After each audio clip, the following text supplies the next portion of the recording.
Hey guys, continuing on with starting section 5. This is from my website, which can be found in the description box. Okay, things skeptics cannot explain. We will now dive into a very basic part of what skeptics are quick to overlook. Below are several things that they have not been able to explain, which to me would be something I'd want to explain before I believe in something. Number one, demon possession. Sure, I'll admit it's on the herky-jerky side of things, and a lot of the documented cases can actually be explained away as psychosis or some other kind of mental flip out, or flat out lying to get attention. That a lot of that does happen. Um, but as the old saying goes, 1,000 people from 1,000 different places cannot all be telling the same lie. That's common sense, actually. That's not just more than a saying. What I want to concentrate on here is the cases that nobody has been able to even guess as to what happened. They cannot file it under psychosis or mental flip out. Look, when you have a child who can barely even speak their own language, suddenly acting violent and drawing morbid pictures and writing in a weird language, sometimes a language that's dead, it's a dead dialect, then having full-blown verbal fights with religious personnel in the Latin language, a language the child has never received training on, or not just Latin language, sometimes Sumerian, a dead dialect, a dead language. That you have to really go back and find a certain person that understands it. You kind of have to scratch your head on that. And that's just one example. There's plenty more that I could list, but it's just go on and on. But that's something you got to keep in mind.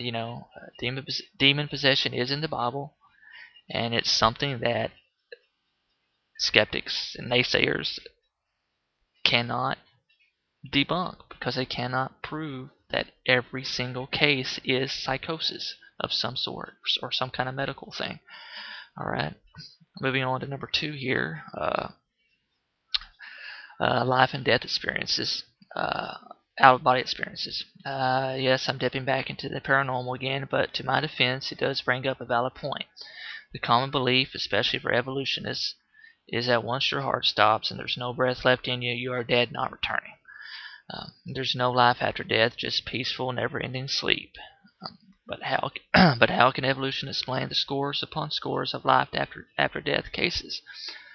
The story of how a person was declared dead, but they came back to life several minutes later, and get to tell about a journey they went on to the bright light, or more alarming for some people, a trip down below where they met evil and torment face to face. Many who try to discredit these experiences claim that it's just the person's mind playing tricks on them under supreme distress, and oftentimes point to the fact that in many of these cases the patient's heart was stopped and they weren't breathing, but their brain waves still showed some faint activity.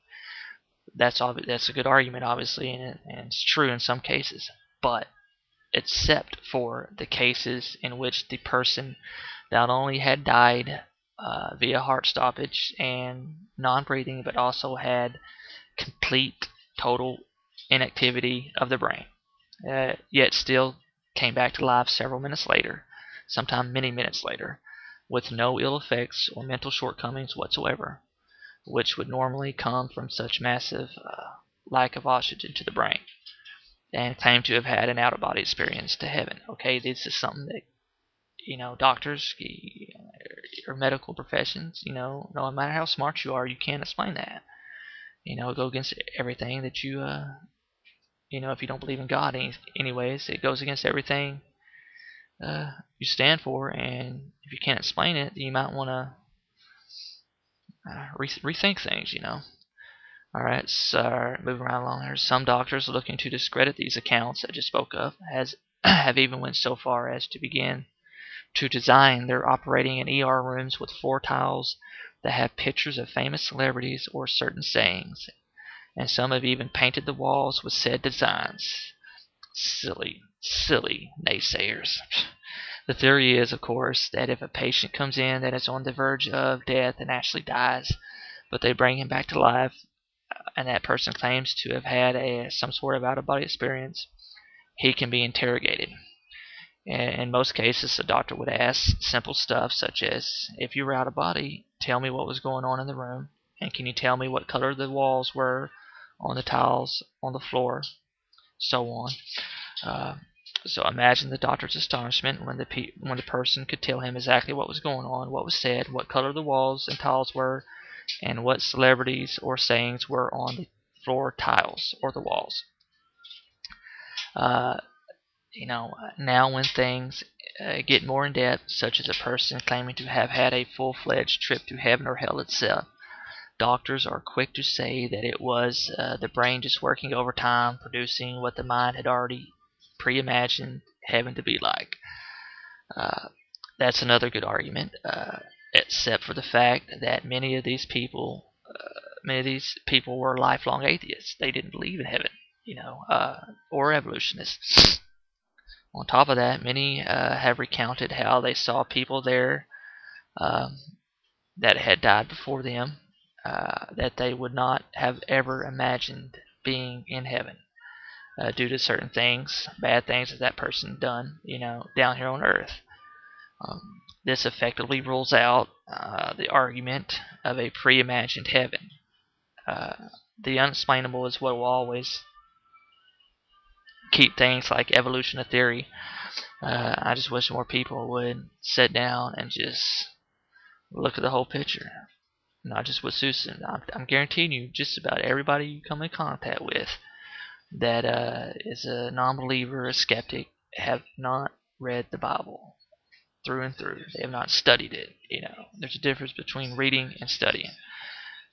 Most of them have not studied it.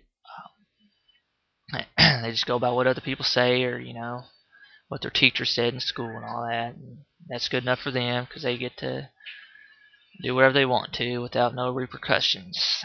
They're going to have a wake-up call sooner or later. Alright, some more common objections. Hold on a second. I'm going to see how much time I have left. Okay, should have enough time.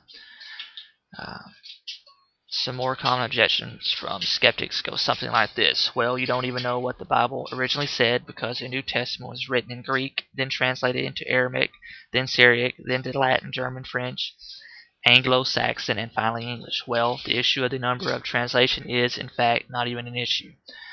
So don't even try it. Okay, the New Testament was originally written in Greek. As we know, we have more than 5,000 Greek manuscripts copies extant, and we have several million people in the world who can read Greek. We do not have to rely on translations at all. We can read the New Testament in the language it was originally written. The same is true for the Old Testament. So this argument is utterly false. It's just not an argument at all. The Bible, at nearly any level you might wish to examine it, is an impressively credentialed work of ancient literature. It's not just a fairy tale book, as some people call it. And why is it that skeptics selectively forget that just about every piece of ancient writing, this is the key here, just about every piece of ancient writing, both religious and non-religious, has undergone the same process as the Holy Bible?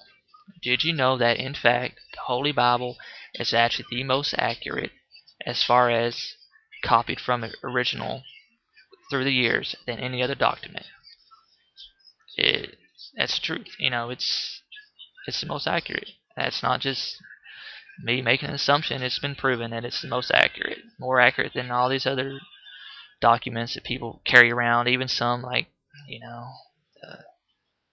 Confucius and people like that. If you do the research, you'll find out.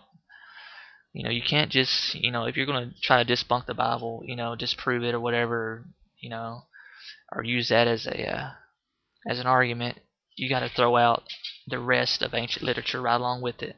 Every bit of it. Ancient Egyptian literature, non-religious literature, because they all went through the same process.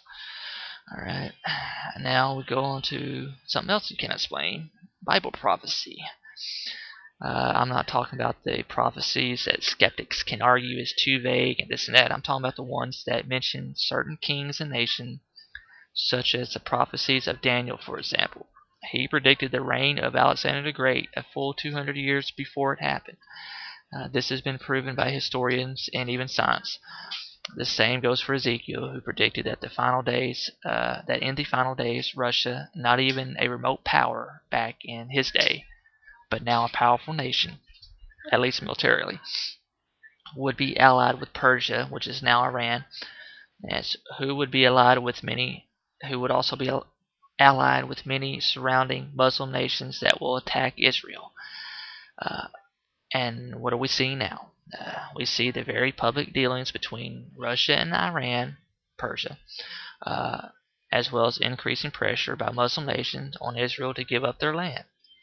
So read up on Isaiah 17, where he predicts that an attack on Damascus, Syria, so great and quick that it will no longer be inhabited.